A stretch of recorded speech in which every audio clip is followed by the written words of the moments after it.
And I'm McCabe Levingood, and today we are going to do the Physics 2211 Lab 3.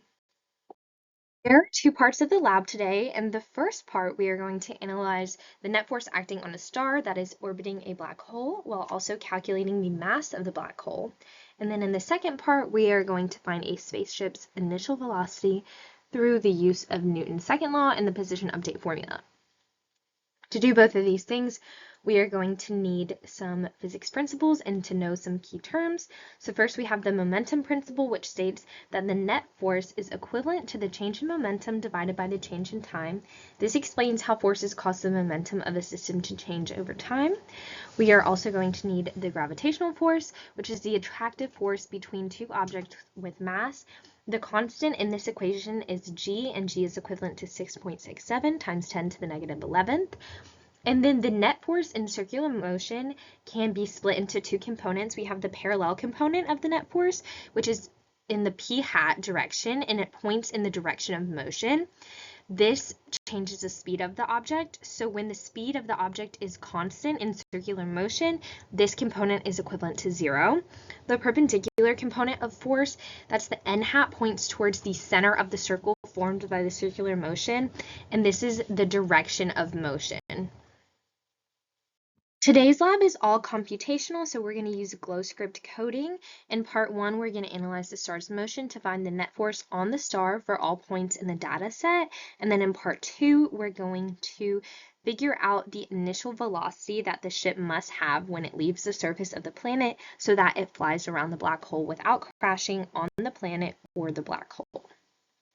The formulas that are going to be incorporated into the code are the velocity update formula, the position update formula, the net force in the parallel direction and the perpendicular direction, and then we have the gravitational force. Code for part 1 of the lab.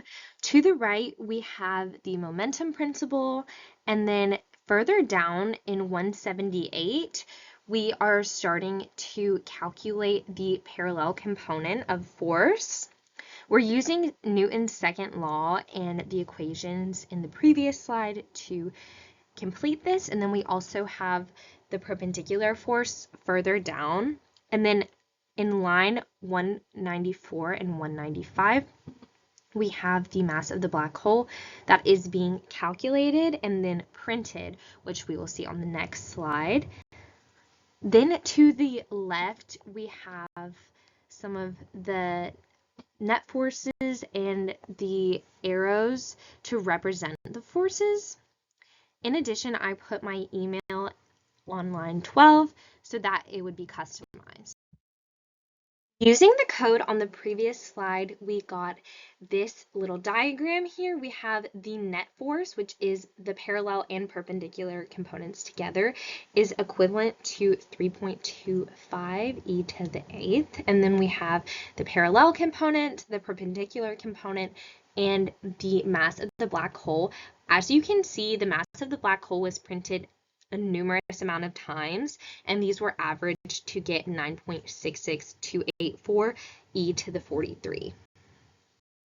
So how does the net force and its parallel and perpendicular components differ from the rate of change of momentum and its parallel and perpendicular components? The rate of change of momentum is equivalent to the net force times time. Therefore, the net force is equivalent to the change in motion, and the parallel and perpendicular components are also the same. In part 2, we are going to use the mass of the black hole found in part 1, and we're going to input that in line 31. Then lines 79 through 117, we have a bunch of formulas and equations. We have the position update formula, we have the velocity update formula, and then we also have the force formula. So we have the net force, and then the force on the planet by the ship, and the force on the ship by the planet. Using all of these equations, we can find the initial velocity needed for the spaceship to pass by the black hole. This can be inputted and played with, and then it will give you a graphic to see if it was successful. I found a successful pass through when I used the speeds in line 61 and 62 in the X and Y components.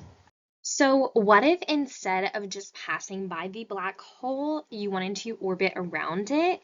What would the initial velocity of the spaceship need to be in order to enter into the orbit around the black hole?